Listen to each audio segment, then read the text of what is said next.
folks, it's Lillian Sawyer. Thought I would make a little video today about who made my fiddle, what kind of strings I use, my bow, all of that good stuff. I get a lot of questions about this kind of thing, and I thought I would talk about it here on YouTube. So stick around and you'll find out all the details. All right, so my fiddle. It's a 5-string, if you hadn't noticed. I've had this one for about 7 years now. 7 years? Yeah, 7 years. It was made in 2017 by a good friend of mine in Plant City, Florida. His name is Royce Burt. You can find him on YouTube here at Royce Burt Violins. I'll put a link down in the description. He's a fabulous luthier. I've known him for most of my life. I actually grew up in Florida. And he's been working on my fiddles, and I've been buying fiddles from him basically my whole life. He's a really special luthier because he does a lot of voicing and graduation work on fiddles, and he spends a lot of time at flea markets finding old trade fiddles and antique fiddles that people have, and he takes them home, and he has a little special recipe that he uses to make them all sound really good. And this particular fiddle, I think, is what's called made in the white, which is that Royce, he ordered an unvoiced, unvarnished fiddle. He took the top off and voiced it up, graduated it to his own patterns, and set it up to be a 5-string. And he's got a really great 5-string fiddle recipe that he uses, and he's been turning out quite a few of them. So if you're interested, go check out his YouTube page. His fiddles are exceptionally affordable.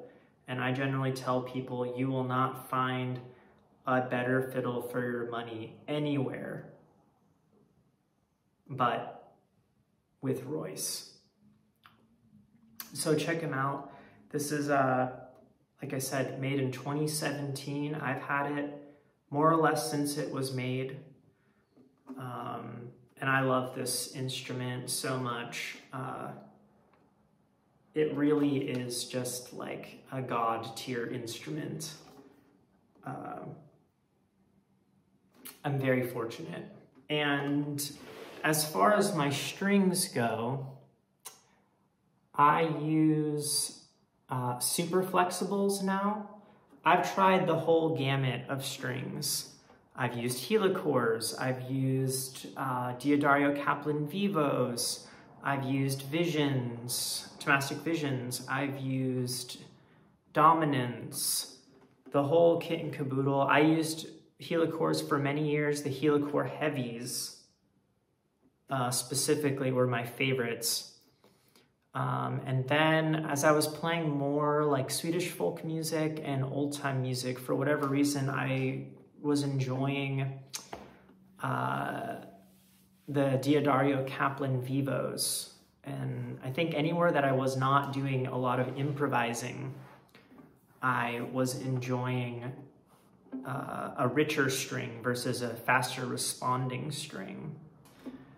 And I recently found the super flexibles, and Mike Barnett has used super flexibles. Patrick McGonigal uses super flexibles. A lot of really great bluegrass fiddle players use super flexible strings. They are steel strings, and the interesting sort of technical thing about them is that the medium super flexibles have higher tension than heavy helicords on every string. And the thing that I've learned over the years is that my fiddle loves tension. The more tension I can put on it, the better this thing sounds. It's louder, faster, all the good stuff.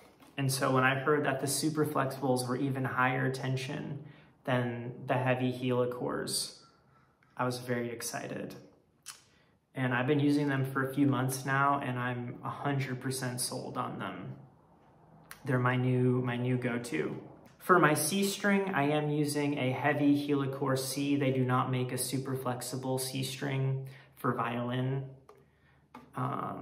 but no problem, I'm using the heavy helicore C. And for my E string, my personal favorite is the Larson Zagane.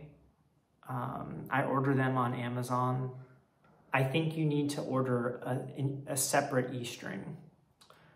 Most of the E strings, I think, they're not suited for every instrument. You have to find one that works for your fiddle specifically. You can't just use the one that comes with your set of strings. You have to go out and look. I use an Edward Herman bow that I got from Brandon Godman several years ago. It's my favorite bow that I own. It's pretty heavy. Brandon Godman also does all of my setup work. I go visit him and see him at events more or less whenever I can, and he made my bridge and made the nut and played my fingerboard and all that stuff, and he is my go-to guy to go see about luthier stuff. So I think that kind of answers everything. If you have any questions about my fiddle or setup or anything like that, please leave a comment down below. Make sure you like and subscribe as well for more fiddle content coming from me. I've been on kind of a roll lately, and I'm having a lot of fun with it, so I want to keep going, and the only way I can do that is with your support. And so I think that's kind of it for this video. I think we'll see you next time. Bye-bye.